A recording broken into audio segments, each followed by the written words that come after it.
Shalom, selamat pagi, selamat bertemu kembali dalam renungan pagi hari ini. Terlebih dahulu kita berdoa. Tuhan Yesus, terima kasih Bapa untuk pagi hari ini kami boleh bangun dengan tubuh yang sehat. Semua oleh karena kasih dan kebaikan Tuhan.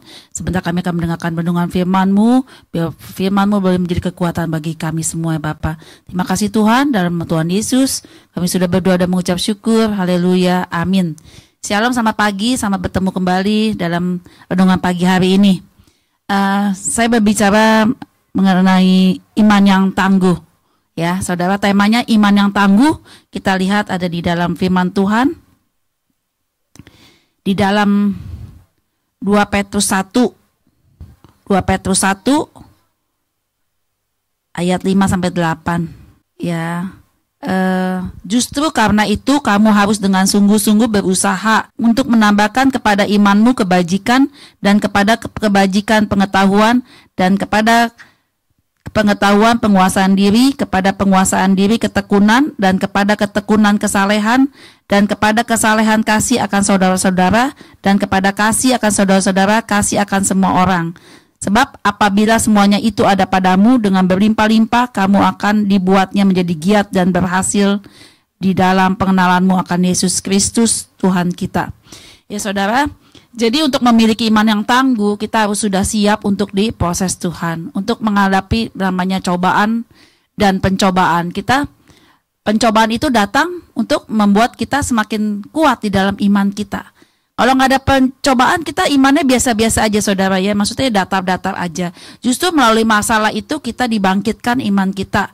Apakah kita mau melihat iman yang besar, iman kita, atau kita mau melihat masalah kitanya? Kita mau lihat Tuhannya atau masalah kitanya? Saya belajar dari dulu sampai sekarang ya, tetap mempercayai bahwa Tuhan tuh lebih besar dari setiap masalah kita.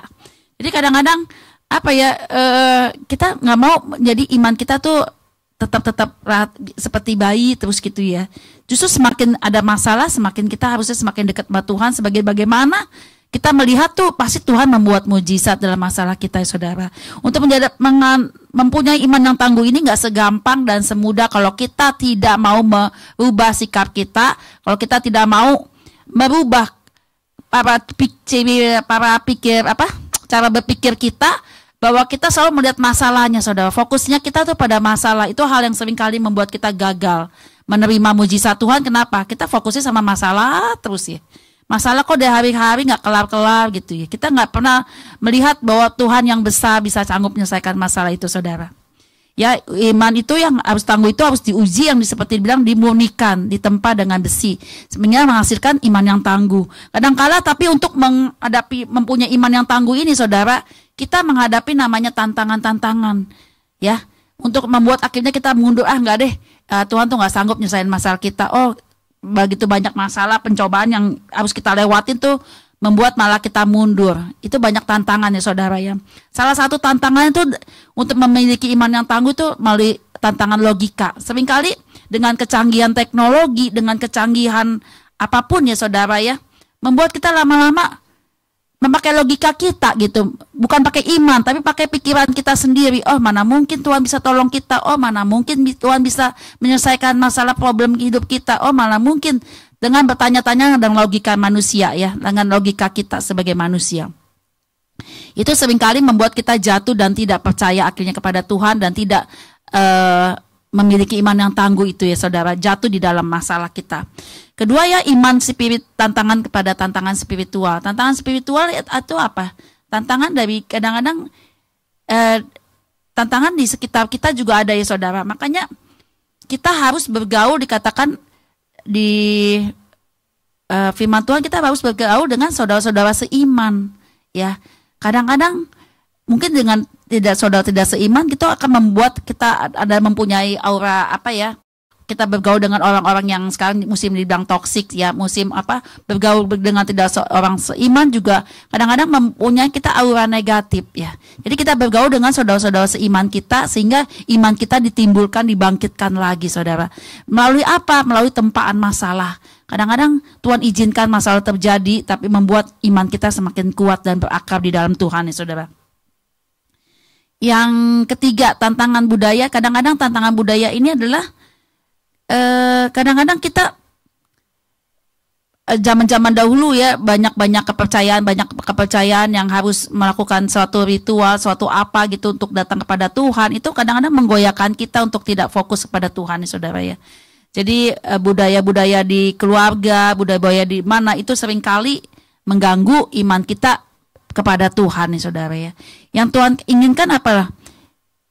Iman yang benar-benar tuh lahir dari pengalaman kita bersama Tuhan, dan terus yang kita yakinin bahwa iman itulah yang akan menentukan hidup kita ya. Saudara, kalau kita di dalam Tuhan tuh harus semakin kuat iman. Kenapa? Saya berpikir begini, iman itu timbul dari kita mendengarkan firman Tuhan. Tapi kalau pendengaran firman kita nggak fokus, bagaimana kita bisa menimbulkan iman di dalam tubuh kita gitu loh, di dalam pendengaran kita. Makanya fokuslah kita selalu mencari kebenaran itu, terus kita mencari kebenaran itu, sehingga itu yang akan menghidupi pikiran kita gitu, mengalahkan logika kita ya. Bersama Tuhan kita maju terus ya saudara ya, apapun tantangan, apapun rintangan, kita maju bersama Tuhan. Yang keempat, tantangan gaya hidup. Kadang-kadang gaya hidup yang terlalu mungkin tuntutan pekerjaan, keluarga, mungkin masalah-masalah pribadi kita itu seringkali menjadi melunturkan keimanan kita kepada Tuhan ya saudara ya. Jadi tinggal yang kelima, kita harus ada di tengah-tengah komunitas, tantangan komunitas, mungkin komunitas di dalam pekerjaan kita, di dalam teman-teman kita itu tidak menunjang kita dekat sama Tuhan. Makanya berkomunitaslah dengan orang saudara seiman, bersekutulah dengan saudara-saudara iman, itu pasti menguatkan kita ya di dalam setiap hal saudara ya. Jadi mari saudara, kita mempunyai iman yang tangguh, iman yang tetap berharap kepada Tuhan. Kita lebih lagi maju di dalam Tuhan, terutama ya saudara, tetap andalkan Tuhan dalam setiap apapun juga saudara ya. Jadi jangan pernah kita meragukan kasih setia Tuhan ya. Di dalam, dia tidak pernah meninggalkan kita dalam setiap masalah, dia mengangkat setiap masalah kita. Percaya teguh, pegang terus sampai akhir hayat hidup kita ya saudara ya. Demikian renungan pagi hari ini, biar renungan ini boleh menguatkan kita terus, kita memiliki iman yang tangguh, karena itu yang berkenan kepada Tuhan, yang Tuhan inginkan, iman yang tahan uji ya saudara ya. Mari kita satu dalam doa. Tuhan Yesus, terima kasih untuk berkat firman-Mu ini boleh menjadi kekuatan buat kami, boleh kami tetap bersandar dan berharap kepada Tuhan. Kami memiliki iman yang tangguh di dalam Engkau ya Bapa. Terima kasih Tuhan, kalau sebentar anak-anak Tuhan akan beraktivitas di pagi hingga sore nanti, Tuhan sertai perjalanan mereka, Tuhan kembalikan juga di rumah dengan tidak kurang satu apapun juga. Terima kasih Tuhan, hanya di dalam nama Tuhan Yesus kami sudah berdoa dan mengucap syukur. Haleluya, amin. Shalom, selamat pagi, Tuhan memberkati.